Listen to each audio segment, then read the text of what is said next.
Welcome to the Stop Over Drinking and Start Living podcast, where high-achieving, goal-oriented rebel women come to learn how to live a vibrant and fulfilling life without requiring alcohol to get through it.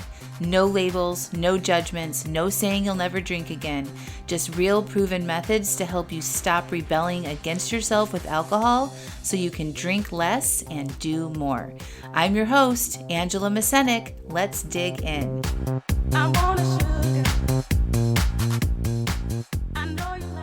Welcome to episode 110, Up-Leveling Your Discomfort and a Juicy Story.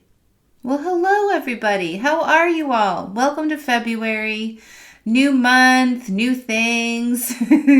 It's Groundhog's Day today. I don't know what the outcome of that was. I need to go look at that. But we're getting closer to longer days and warmer weather and, maybe the kids going back to school. So I'm feeling hopeful as we start this new month. This week's podcast is going to be a fun one. So highly recommend you pour yourself a cup of tea or a cup of coffee or a nice tea and kind of settle in. I'm going to tell you a little story about an experience I had this weekend in a tiny house.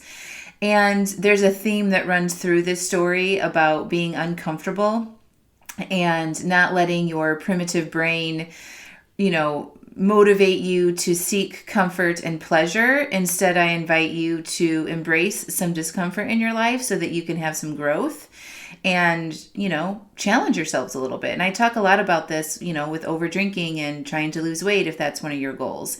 The more willing you are to be uncomfortable in some areas in your life, the more growth that you can have. And we all, as we do this work, or if you're one of my clients, right, I talk to you about this willingness to feel uncomfortable.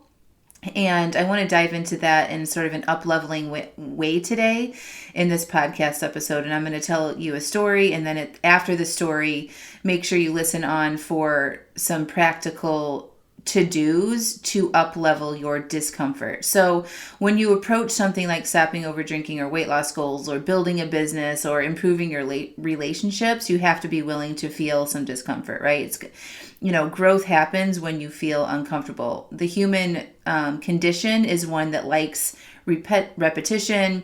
It likes knowing what it knows. It likes patterns. It likes the same things over and over again. But when we do the same things over and over again, like over drinking and, eating the shit that doesn't make us feel good, we don't grow. So you have to embrace the discomfort. And if you've been working with me or applying what I teach in the podcast, you may have reached a certain level of being okay, being uncomfortable. So basically, let's say you were drinking every day, and now you're to a place where maybe you're having 4 or 5 nights off where you're not drinking. And that's pretty comfortable for you, right? But if you want to up level and maybe you want to explore not over drinking on the weekends, or maybe you want to have a new goal around alcohol, or maybe you want to look at taking a longer break from it, whatever that is, your current level of discomfort you've tapped into, right? So you were uncomfortable when you first started the work.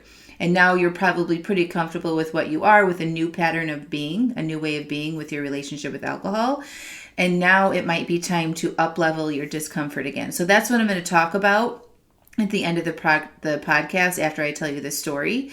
So make sure you tune into there. But here, my friends, is a story that I have titled Charging Chickens and Composting Crap. It is a story that I wrote about my experience in a tiny home this weekend, and I created a blog post about it, but I thought it would be fun for me to read this story to you and for you to kind of go in it with me. Okay, you ready? Here we go.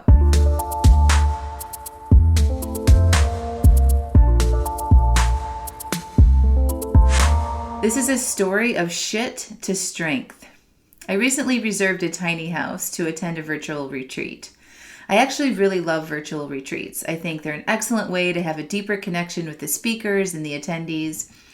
And the last virtual retreat I attended, I also got an Airbnb and I fully immersed myself in what I was learning and had the space and the quiet to implement all the wonderful things I was introduced to.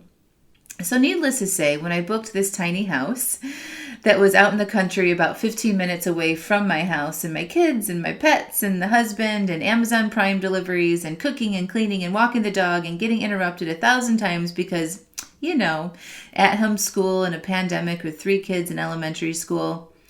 I was delighted to get away. I told my online retreaters about it. I sent them pictures of this cute, stylish, tiny house with a ladder that you can climb up to a soft, cozy bed, adorable outside spaces with cafe lights, umbrellas, and picnic tables.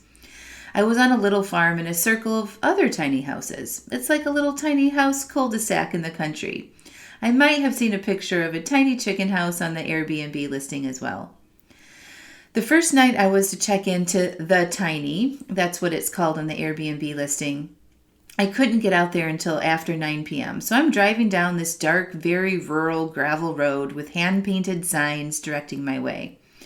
As I creep along the gravel road in my minivan, I'm a little nervous. It seems very rural. And now I'm wondering if the internet is going to be very good out here. And I assure myself that I asked about the internet, and the young guy, we will call him Brian, said this was fast, so no deep breaths. So deep breaths, it's going to be okay. I roll up to the Tiny, and I park out front. It's late, so I don't see anyone. I grab my bags, my Toomey blush-colored laptop bag that I never get to use because, the pandemic. And I excitedly walk up the little gravel walkway to the front door of the Tiny. The door is unlocked, and I open it. Wow. Well, it's tiny, all right. I take one step inside the door and can reach the desk, the tiny couch, and the refrigerator. So I put my stuff down and just laugh. This is going to be fun. I've always wanted to stay in a tiny house. I even loved watching the HGTV show Tiny Houses. They fascinate me. I romanticize them. How fun and easy would it be to live in a tiny house? I would imagine the 5 of us in this tiny house having adventures and bonding as a family. Now, yes, my dream of staying in a tiny house is coming true. But will it be like I imagined? I will find out.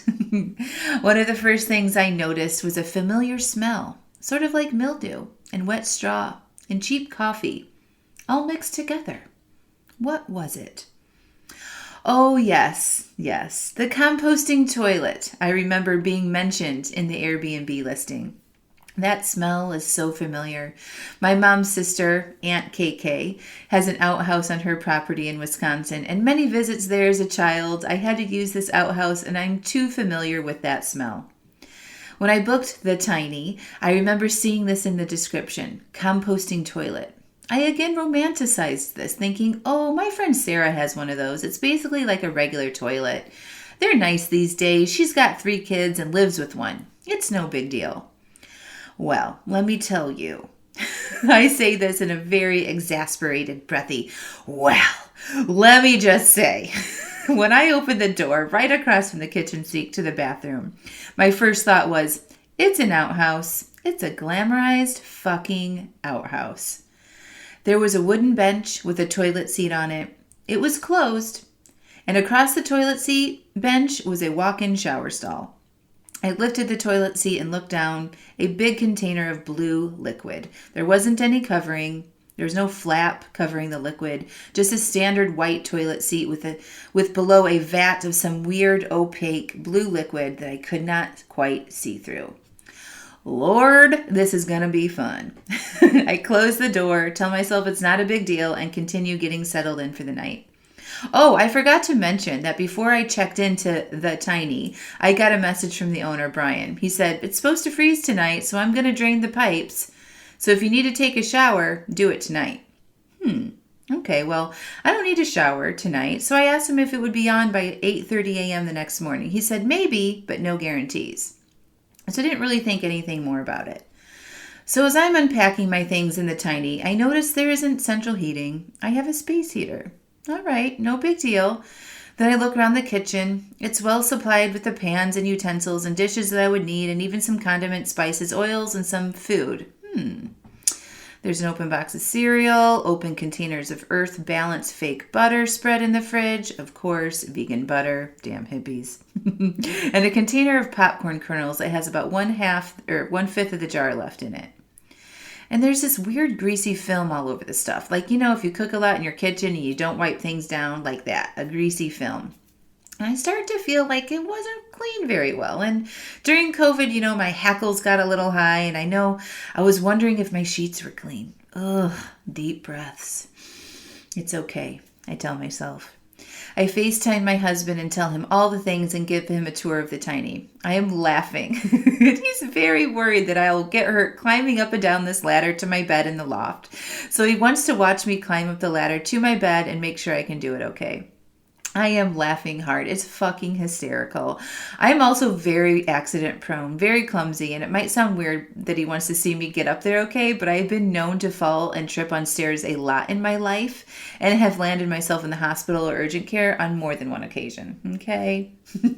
Y'all, this whole scene is not uncommon in my life. I do crazy ass shit sometimes and get myself into situations that aren't really comfortable, and it's no surprise that I find myself in a tiny house with an outhouse with a film of grease that looks awesome and cute at first glance and technically like the pictures, but just below that surface, it's basically a shed in the country with running water and a sink, a space heater, and basic necessities. I get up the ladder gingerly and carefully and pull back the covers of the bed. It's clean and cozy and actually very comfortable. I can relax. I can't sit up in the bed though. It's kind of like you have to roll on it so you don't hit your bed on the ceiling. I get off the phone with my husband, climb back down the ladder, and go heat up some water in the electric kettle for some relaxing chamomile tea. I lift the kettle off the base, and yes, of course there's old water in there. Y'all, leftover used water. If it was my house, it wouldn't care, but it's COVID. I assume the Airbnb is cleaned and refreshed, but I'm beginning to feel like someone checked out of here, swept the floor, changed the sheets, and left all their shit behind. Deep breaths. I empty the kettle, fill it up with new water, grab a coffee cup, notice the film, more deep breaths, and I turn on Outlander. I drink the tea and faintly wonder about the shower water in the AM, set my coffee up in the coffee pot, set the time for 4:45 a.m. to start brewing, as I usually do at home, and climb up the ladder to bed. I wake up in the morning and I feel like I slept well. Climb down the ladder and apprehensively go in the outhouse box off the kitchen, do my business, walk out, and turn on the kitchen sink to wash my hands. There's no sink in the outhouse box. I lift the handle on the kitchen sink and nothing. No water. What the actual fuck? No fucking water. Jesus fucking Christ. He said he was draining the pipes into shower tonight. He didn't say there would be no fucking water. I'm okay. I had a glass of water left over from the night before, dumped it on my hands, and then got my coffee. Thank you, baby Jesus. I set up my coffee the night before when I had water. I'm officially pissed. I can't brush my teeth, wash my face, hands, or anything, and I have a coaching call that I'm leading in the morning. I take some deep breaths, sip my coffee, start the ruminating in my head and spinning out. This is what I was thinking. I would have brought some water had I known there would be no water. I don't know what the fuck drain the pipes mean. I mean, come on. Say there will be no running water and then fucking provide some to your guest, right? Honestly, I would have been fine about it had I really understood what this meant, and I would have brought water. Y'all listen. I'm a successful life coach. I know how to manage my mind and feel my feelings and process all the things. All right? And often this skill I have to manage my mind and make the most of it can get me into trouble. Sometimes I do it so well that I sort of roll over things that I should be paying closer attention to. Like when the Airbnb listing said composting toilet and the owner emails me about draining the pipes and showering. Was this one of those times? Was I ignoring signs that this place wasn't the best for my retreat? Will the internet be good enough? Well, I decided to test the internet with a Zoom call with my amazing husband. It works just okay. A little teeny lag, but nothing annoying. And it would be okay for what I needed it for today. Then I decided to go for a walk, stretch my legs, and look around. I call up my friend who lives in Austria and share all the details. Then I take her on a tour of the video of the grounds of this tiny house hippie commune that I find myself in.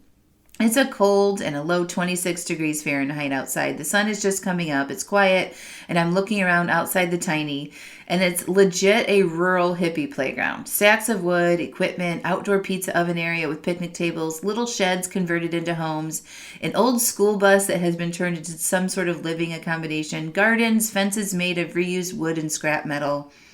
I walk along, kind of nervous. It's really early in the morning, talking and laughing and showing my friend the scene on video. Oh, I see a chicken up ahead. They have a tiny house too. We laughed and chuckled on the phone. I approached the chickens and they're all huddled together, clucking and chirping. They look so fluffy and cute. And I crouch down and I cluck at them and say, "Good morning, chickens." And I'm showing my friend on video how cute they all were. And all of a sudden, the fluffy, cute chicken starts walking towards me and then running towards me, and it isn't stopping. Oh my God, I'm getting charged by a chicken. I screech and jump back and have to screech at the chicken to get the fuck away from, put my leg out to stop it from pecking me. I jump back and that little fucker charges me again. I am dying laughing now, dying laughing. Big belly laughs, tears streaming down my face, doubled over in the ridiculousness of me and this whole crazy situation. I'm on a hippie commune. I put myself on a hippie commune for a business mastermind retreat. Do you see the irony here? The mastermind I'm in helps entrepreneurs scale their business to reach new high-level revenue goals. I wasn't on a yoga retreat. I was trying to up my business game. Somewhere along the line, I must have gotten confused. And the funny thing is, I didn't want to leave. I'm fucking committed to staying here. Why? I analyze leaving, getting a nice hotel, going home and doing it there. Why did I book this place? I ask myself and go back to my reason. I wanted uninterrupted quiet time to immerse myself in this retreat. And if I go home, I won't have that. If I pack up and go to a hotel, I will be interrupted there too with the packing and unpacking and resettling and all the things. I decide to stay. I am committed. Yes, it's uncomfortable. Yes, I don't have running water. Yes, I have to shit in a box. But I know it's quiet. This is where I start to think about who I am and why I'm successful and why I've had major growth in the past 3 years. I don't flee when things get tough. I embrace the uncomfortable. I don't let my brain run the show and let it drive me towards warm and ease and comfort. I know that when I stay the course, even when the challenges and obstacles and uncomfortable feelings, it always pays off every single time. When I stopped drinking, being uncomfortable paid off in dividends, literally. I have a very successful business helping women stop over drinking now. When I lost 60 pounds, being uncomfortable paid off in dividends and having a fit body, being able to wear whatever I want, not worrying about my weight, free to eat whatever I want. When I dug into my past and my relationships and processed my pain, it has paid off in having better relationships, more fun, and more connections. The examples of when I choose discomfort over comfort are endless in my life. And now I have a resiliency to being uncomfortable. The resiliency is a muscle I have grown and nurtured and has helped me achieve all of my goals. Anyway, I go back to the tiny. I start to get ready for my coaching call and my retreat. I texted the owner, asked for water. He brought me an opened 1/2 gallon plastic jug of water. Of course, it was opened and half empty.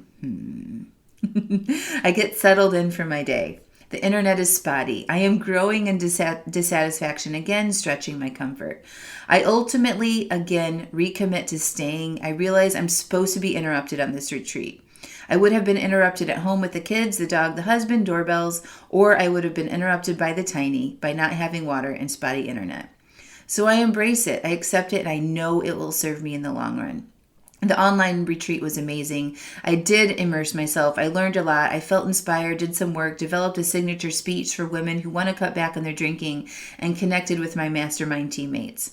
All the while, I knew I'd make this into a good story, a lesson, something that will help me grow and evolve, and maybe inspire one person to embrace the suck every once in a while. I ended up texting the owner about the internet. He was on it right away, and by 3:30 p.m. in the afternoon, with only 2.5 hours left in my retreat, my internet is solid, no more buffering. Ironically, again, the retreat ends with a mindful yoga session. The yoga teacher has us get into challenging positions on the floor, stretching our bodies, pushing our comfort zone out to the edge. While I'm on the floor in the tiny, the only thing I can smell is that wet straw, mildew, cheap coffee smell of the crap box. It's so distracting. I try to breathe through my mouth, managing my mind, allowing the discomfort, but I can't do it. It smells like shit. The retreat leaders sent us some lavender eye pillows for the yoga session. Thank God. I grabbed it and put it under my nose, breathe deeply, and relax into the pose. After the yoga session ends, the retreat is over, I decide to stay another night, to not pack up, and to go home. I decide I like it here now. I'm a little attached. The tiny and I have figured each other out. We went through some shit, but stayed the course, learned, and grew. I respect the tiny. It gave me exactly what I came for, alone time. Quiet time without kids, dogs, husbands, doorbells, cooking and cleaning, and it helped me grow my resilience in discomfort, and for that I am grateful. The night ended with me popping that little bit of popcorn in the plastic container that was covered in a film of grease, melting the vegan butter over it, turning on Outlander with a cup of tea, cozy and warm, next to the space heater, happy, content, and feeling fulfilled. I woke up this morning excited to write this story, sip my coffee in silence, listen to the chickens wake up, and experience more interrupted time.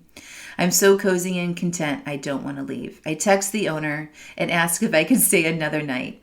Unfortunately, the tiny is booked. Apparently, charging chickens and composting crap is pretty popular.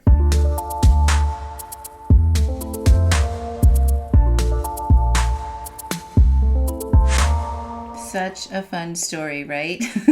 Were you there with me in the tiny house? So fun. I hope you enjoyed it. So now I want to move into the part of the podcast where I'm talking to you about up-leveling your discomfort. So if you could visualize yourself in a situation such as the story that I just told you, maybe it was a vacation or something that you had planned and it didn't turn out to be exactly what you thought it would be. In the past, would you be somebody like, screw it, I deserve an extra glass of wine, I'm not going to do the thing that I had planned? Like, do you kind of use that as an excuse to go let yourself off the hook? Or would you pack up and leave? Would you actually cancel and leave the situation, go home, change your situation to get out of that discomfort in that situation? Just think about what you would do if you were in my situation, right? So I guarantee you that, 5 years ago, or even, maybe a little more than 3 years ago, I probably would have packed it up and left. I would have been like, F this, I'm out. I probably would have demanded a refund from the Airbnb, gotten really angry about it, and just like really defensive about the whole situation. And that anger and that angst that I would have felt would definitely have driven me to drink. So like if I would have packed up and left or something, first of all, I would have had wine with me. I never would have went into that situation without wine and shit tons of food and snacks and stuff. I would have probably been like, screw it. I don't need to exercise today. This isn't what I was expecting. And like created a lot of extra drama around that situation and angst and been not very nice to the Airbnb owner. Okay. And that energy that would be behind all of that would be negative, and I would definitely use alcohol to escape that. Now, listen, back then when I had this, relationship with alcohol, I didn't know that that's what I was doing. I just thought, there would be a certain way to do things, and this person didn't deliver on what they promised me, and it's their fault, and they should do it differently, and right? So I would be very angry about that, and then I would feel that anger in my body, and then I would be like, and I need a drink to take the edge off. I didn't never question my thoughts. I never questioned my feelings. I just probably thought I should be angry about this. And then I would escape that anger, that frustration by drinking or eating or canceling plans or not exercising or, saying screw it, the whole day is a waste now. Okay. That's what I would have done in the past. So can you kind of like, if you were in this situation, maybe a year ago or 6 months ago or last week, how would you react to that situation? Okay. I can tell you the way I reacted to it now is completely different than who I used to be. I used to be very reactive to this kind of stuff, very angry, very outspoken, like I was entitled to having this experience that I paid for and you should have communicated to me, right? I probably would have demanded a full refund and still stayed there, like just kind of out of line stuff. But now, because I'm at a certain place in my life and my feelings, and I know that my negative feelings aren't a problem, I'm willing to be with them. I'm willing to like hang out and stay in the discomfort because I know it's just a vibration in my body, right? Like the frustration, the anger, the uncomfortableness about that story. I'm like, okay, what's the big deal here? Like I'm a little uncomfortable. I'm safe. It's warm. I will get water, I have internet, it's quiet, it's everything that I need, right? So it's like my ability to be uncomfortable there is a testament to how much uncomfortableness I have been willing to experience since I started this journey of my life of life coaching and learning how to feel stopping drinking, losing weight, the whole nine. Okay. So I just want you to notice what you think that you might do in that situation and how those actions, the things that you might do from about the situation, are in response to how you are feeling. Okay. Our feelings drive our actions, right? So usually when we're not willing to feel those uncomfortable feelings, we want to get out of those feelings. So we might change our situation, or we might drink or eat.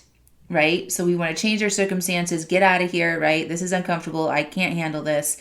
Or if we can't change our situation, we tend to want to drink or eat from that place, right? So just notice what you probably would do. Or you might hide or avoid or bitch or ruminate or something like that in your head. Okay?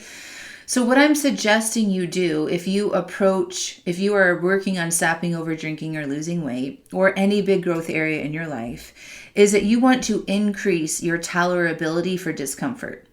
Okay?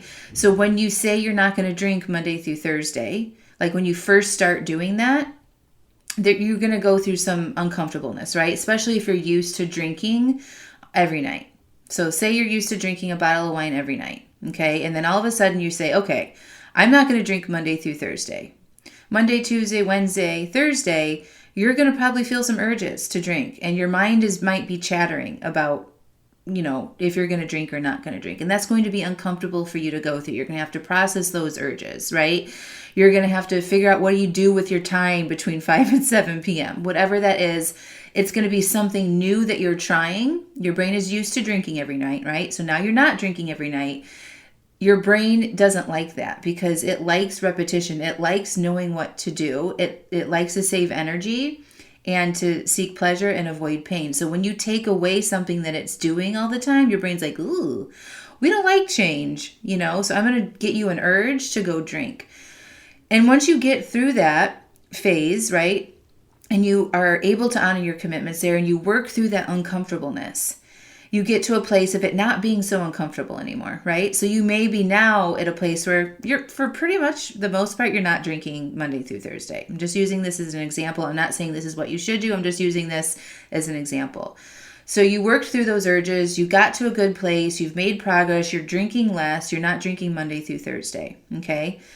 But there's still some opportunity for growth, right? So when you look at your relationship with alcohol on the weekend, or maybe on vacation, or maybe when something bad happens, right? You still might tend to want to drink more than you really want to, right? So looking at that area of your relationship with alcohol and or food and saying, okay, where is it time for me to up-level my discomfort? I already up-leveled once and I got me to here. And now I'm pretty comfortable here. You guys following me? So you're pretty comfortable doing this new thing that you had tried, let's say a month or two ago, that wasn't comfortable. You moved through that and now you've settled into this new place where your brain's pretty comfortable, right? It's settled into the new habits that you formed. It's kind of filed them to the back of the brain where we don't have to think about it so much and push ourselves to get out of our comfort zone. To take it to the next level, if you haven't fully reached your goal yet, you have to evaluate where you are on that comfort sort of meter, right? Or spectrum. I like to think about like a line that runs horizontal. And then like at the left side of the line, you have a very low tolerance for discomfort. And then at the right side of the line, the horizontal line, you have a high tolerance for discomfort, right? So like, where are you on that spectrum, on that line of your uncomfortableness tolerance? Okay. So if you still have something that you'd like to work on, like not over drinking on the weekends, or, practicing going into social situations without drinking, or being on a vacation without drinking, or just on a Friday night, just even if you're sitting around, if you're used to drinking every Friday night, like where in that area can you up-level your discomfort? Okay. I would recommend that you just pick one area to start with. Okay. So like, where is it that you want to improve? Is it social situations, weekend drinking, that, and just pick that one area to up-level your discomfort with. Okay. So that might look like when you make your drink plan, you don't plan for drinks on that specific situation. Or if you get invited to a social situation, you're going to go and practice not drinking. Okay. Or if normally you go into a social situation and you drink 4 or 5 drinks, right? what if you practice just having one and being uncomfortable, right? So it's like choose your opportunity to up level your discomfort in one specific area. And you just keep practice and practice and practice being uncomfortable in that one specific area until you are comfortable in that area again. Okay, so I recommend that you identify that area that you want to up level in or work towards reducing how much you're drinking in or eating, and or both, right? Write it down. And then look ahead to the week or to the month and identify all of the opportunities that you can practice up leveling your discomfort in that one area. And then make it that is your goal. This is where am I focusing on? I'm focusing on up leveling my discomfort in this area until I get comfortable. Okay? Master that, right? Get uncomfortable until it becomes less uncomfortable and then take on another one. Okay, that when you get hyper focused like that and be like, this is just the one area I'm working on, I'm going to throw all my attention and work to this, you will be successful in a short amount of time. And when you approach it with the intention of I'm choosing discomfort on purpose for the sake of me growing into the person that I want to be with alcohol or food, it just like, so when you are uncomfortable in the situation that you're working on, you're not surprised. You're not like, oh, this sucks. You're like, oh, I wanted this to feel this way. I'm choosing this on purpose. And that puts you in the power seat.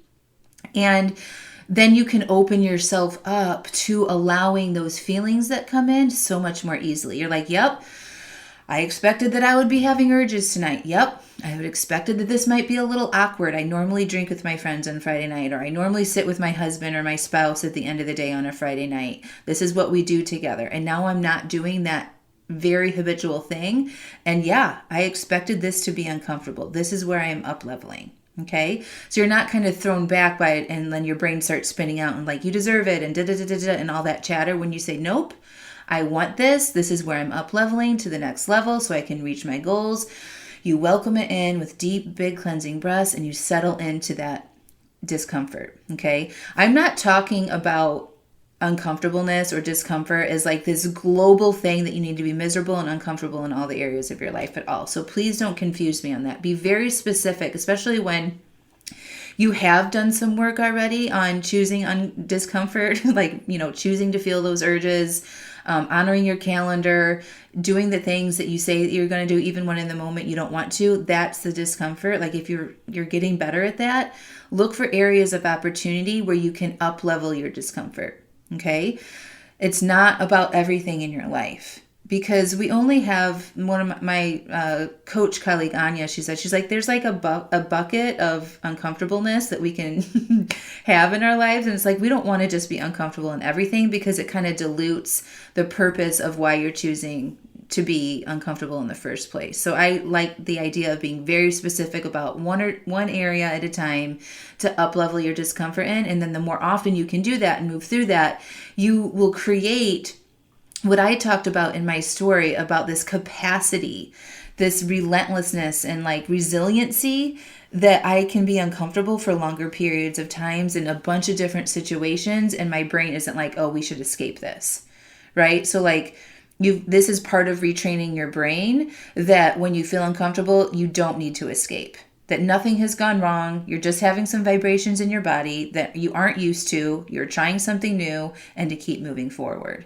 So the more you can practice this, the more abundance of being uncomfortable you can have in your life. And when you do this, you go do bigger things. You go out and have bigger adventures. You go into your boss's office and ask for that raise. You say, I'm going to start my own business, or you're going to, change your relationships, whatever that is, you will have more capacity and strength and grit to do that because of your willingness and practice of being uncomfortable on purpose. So that's just what I wanted to talk about this week. Let me know if you have any questions. If you want to email me any thoughts or ideas for future podcast episodes, I invite you to shoot an email to hello@angelamascenik.com. And of course, if you're in my coaching program, you know how to communicate your thoughts and how you're going to apply this to your life. But challenge yourself just this week. Where can I be a little uncomfortable for the sake of my goals? write a couple ideas down,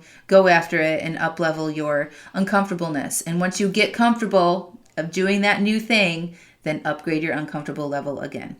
All right, my friends, that's what I have for you today.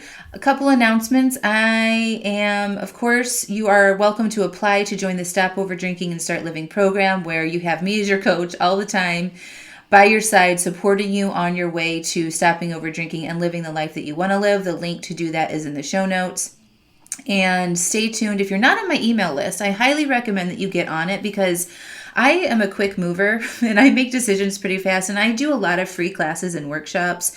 And the way that you can get that information the quickest and when the next upcoming class or workshop that's free is by being on my email list. I send out a weekly email called Thirsty Thursday. I give you some things to think about, some free advice to try, and they're super fun and helpful. I link up my weekly podcast episodes to that, and that's where I announce any upcoming workshops or programs. So if you want to get on my email list, go over to AngelaMascenik.com.